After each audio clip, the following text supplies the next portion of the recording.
Hello mga bossing, samahan niyo ulit ako sa ating mini vlog para sa mural art project na gagawin natin dito sa Quezon City. At ang aga-agay, tinamaan na nga ng lintik at tumulan, pero nag-drive pa rin tayo papunta rito sa Key Pan Asian, located at 14 Castilla Street, Valencia, Quezon City. And this is my second project para sa client ko nito. Yung unang ginawa ko is doon sa may Green Hills Mall, ang Tay Salas. And then, ito naman siya yung pangalawa. Ito yung isang wall na gagawin. Tapos yung kabila naman is ito. So yun, magsimula na tayo mag-primer. Tapos banatan na ng gold yan para mag-umpisa na tayo na magawa kaagad yung project na yan dahil sobrang madugo sa detalye yan mga kaibigan.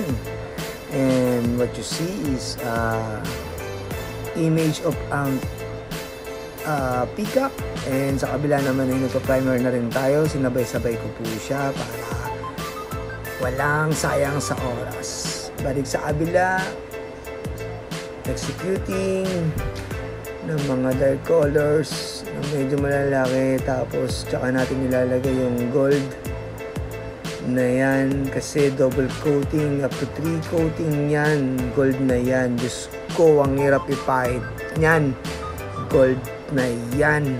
Kaya naman talaga ang detalye niyan, ubus oras.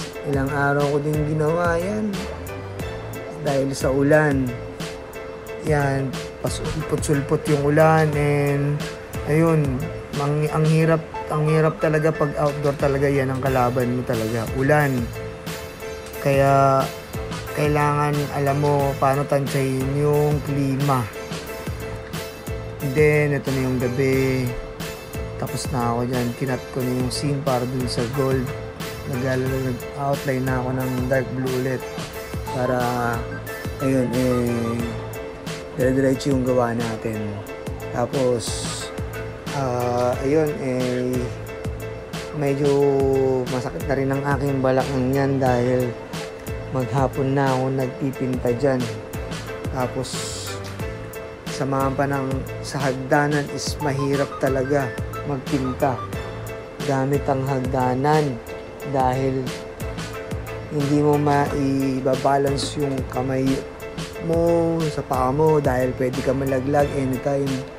Kaya medyo ano rin sa akin yan, medyo parang challenging part sa akin yan.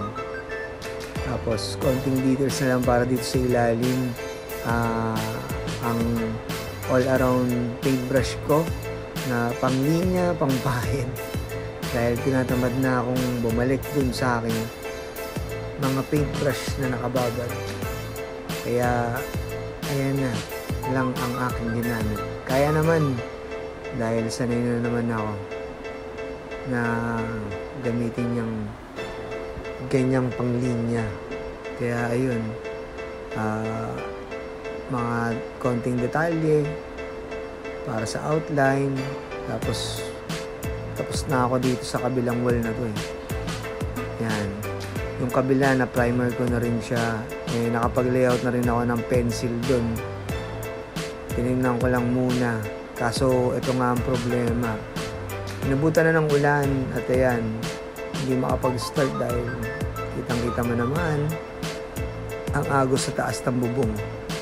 So ayun, pinaayos muna namin dun sa maintenance nila para magawa ng paraan.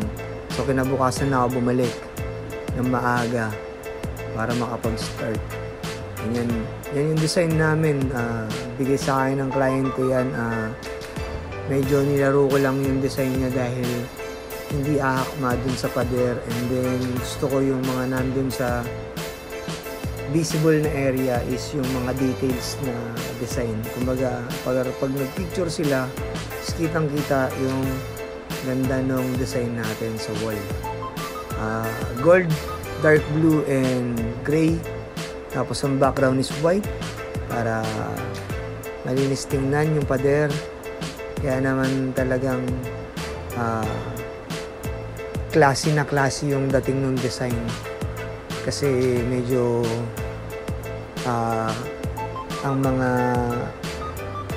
kumakain din kasi dyan is talagang elite and mga artista, mga iba politician, iba mga newscaster, mga ganyan, mga elite people, mga yan yung gabi na. So and muna yung natapos ko nung gabi. Tapos kinabukasan na rin ako ng gabi dumating dahil medyo nagbawi lang ako ng lakas. Kaya hanggang gabi rin ako dun.